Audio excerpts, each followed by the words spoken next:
So you probably figure for 4th of July, I'd have like a Jeskai commander. Because that makes sense, right? Well, honestly, I didn't think about it until like 5 minutes before I started this video. So I've already got my commander picked out. It is too late. I can't change my mind. If you were to make a 4th of July commander, hey buddy, I would go with Promicon because it looks like fireworks in the sky. That's all I got for you. That's my cold opening. Hey everybody, today is July 4th, so we will be looking at July 3rd's MTG stocks.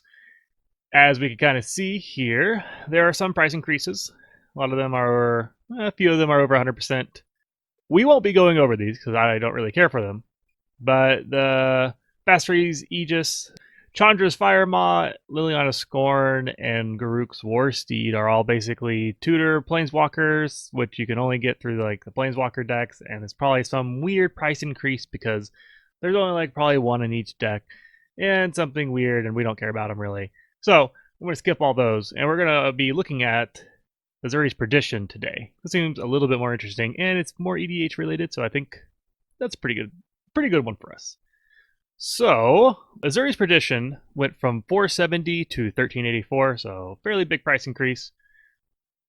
It is a 5 colorless green sorcery, so pretty hefty price here, but for each creature your opponents control, create a 4/4 green beast creature token. Each of those beasts fight a different one of those creatures. Basically, if this is good for Commander, we're going to talk about Commander here. If your opponents have 5 creatures each, Ezuri's Predation allows you to create 15 4/4s that will fight each of those 5 creatures. So, if they have 3 toughness, then the beast will kill them, and luckily or hopefully most of your beasts will survive as well. So that's kind of like what you want out of this card. Create a bunch of beast tokens, hope they survive when they attack stuff. If not, you could probably clear out quite a few cards regardless. So pretty good. This to talk about why this price increased. There is a recent Command Knights episode that really showcased this card, I'd say. I won't go much into it, but it showcased it pretty well. And that is probably one of the reasons why this card increased in price. So, what are some cool kind of things that we can kind of do with this? And I think I wouldn't base a deck off of this card, of course, because it's a sorcery and it's a board wipe. But something that's really cool you could do with this is there's Kresh the Bloodbraid. This is a 2 colorless, black, red, green, legendary creature, human warrior. It's a 3/3, and then whenever another creature dies, you may put X+1/+1 counters on Kresh, where X is that creature's power. This is actually really good using Ezuri's Predation because it doesn't matter what creature dies for Kresh, he will still get that power increase. So if your 4/4 dies, then Kresh will still get 4+1/+1 counters, and if their creature dies, and let's say if it's like a 2 power, Kresh still gets 2+1/+1 counters.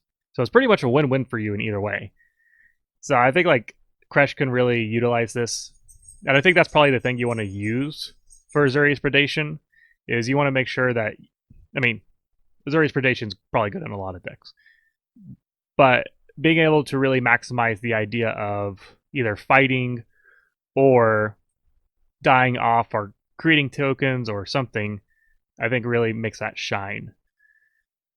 And another one that kind of helps this, and this could potentially go in the Kresh, is we have Deathbringer Thokter, which is a 4 colorless black-red creature zombie beast, a 3/3, and whenever another creature dies, you may put a +1/+1 counter on Deathbringer Thokter, and you can remove a +1/+1 counter on him, and it deals 1 damage to any target.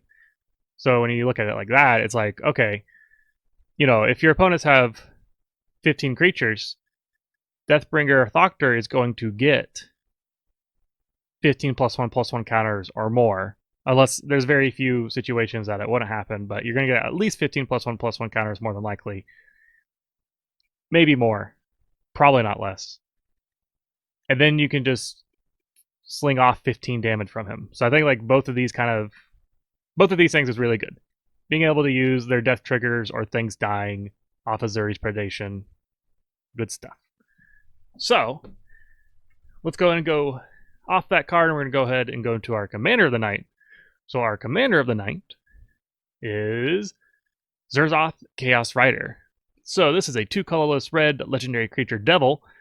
This is from the new Jumpstart set, and it's a 2/3. Whenever an opponent draws their first card each turn, if it's not their turn, you create a 1/1 red devil creature token with, when this creature dies, it deals 1 damage to any target.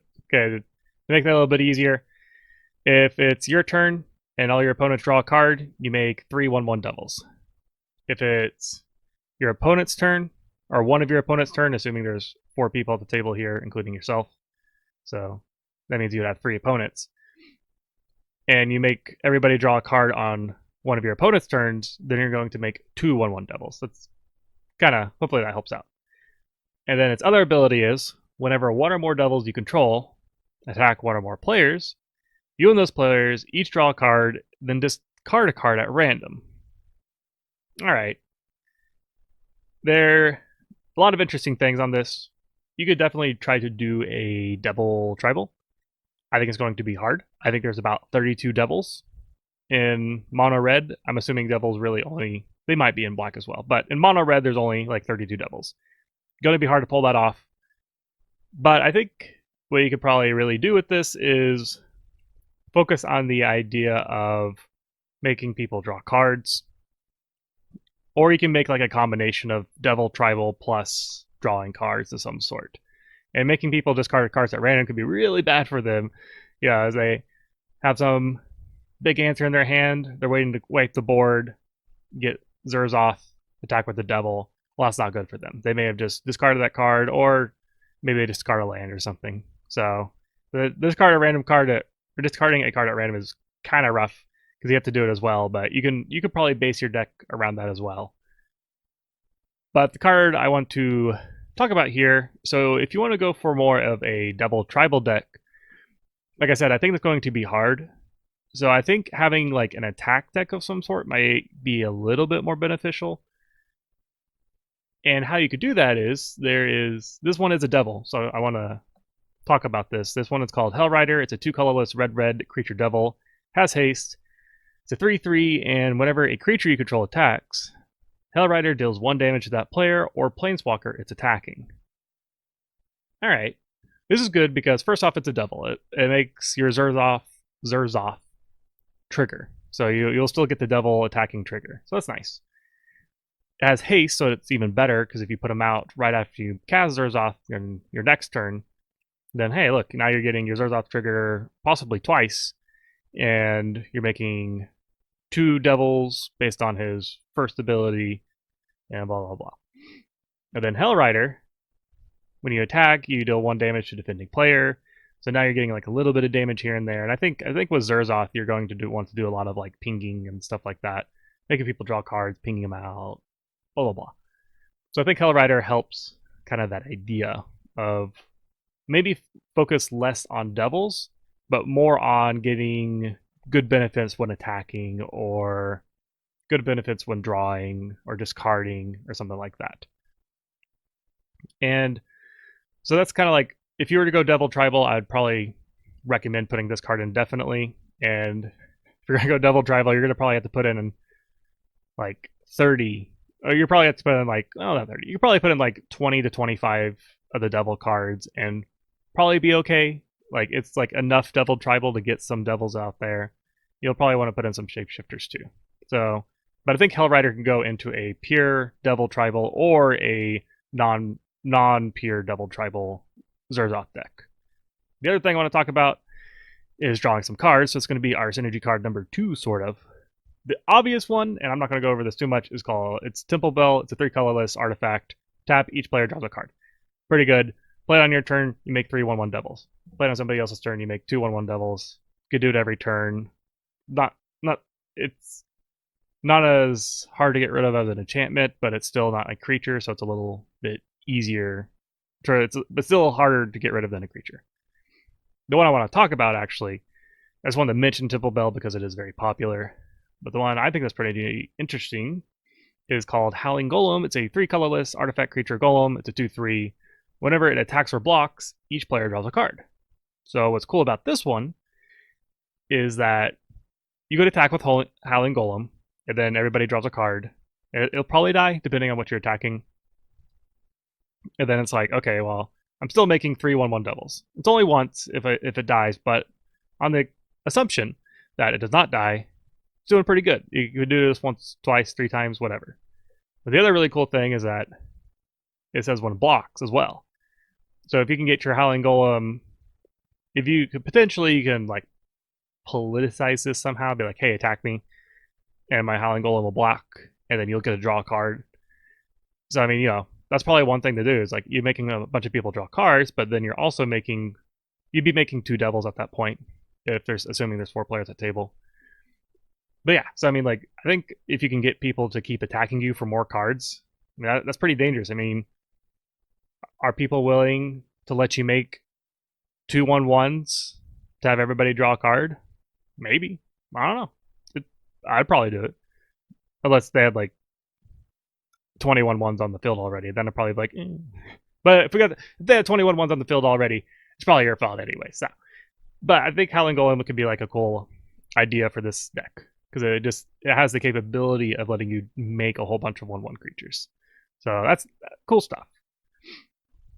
And then, now that we're out of the commander card of the day, we'll go ahead and look at a random card of the night, the day, whatever time you're watching this. So, random card. This is Woe Leecher. This is a 5 colorless white creature elemental. You can pay 1 white, tap it, and remove a -1/-1 counter from per creature. If you do, gain 2 life, and it's a 3/5. Alright. If you're going for more of a budget deck, maybe you can do something with this.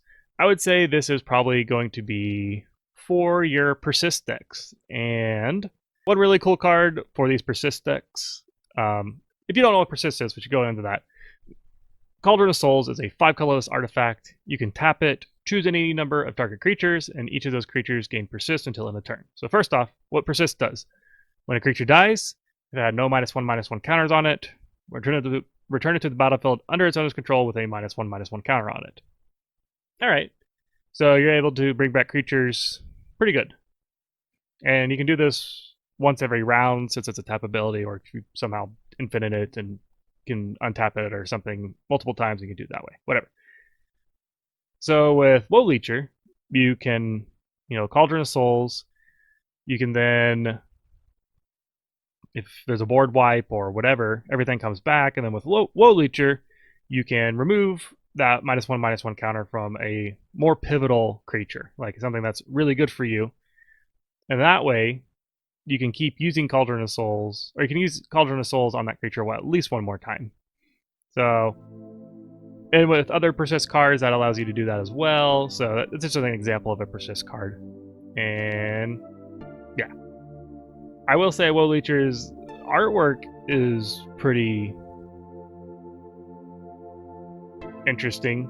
It's like beaks with skin pulled over them, and like some like dog paws, and like I guess it's a leech. Good job, whoever did that art. That's memorable. I'll say that. But anyways, that's gonna be it for the day. Hope you all enjoyed. See you next time. Have a good one.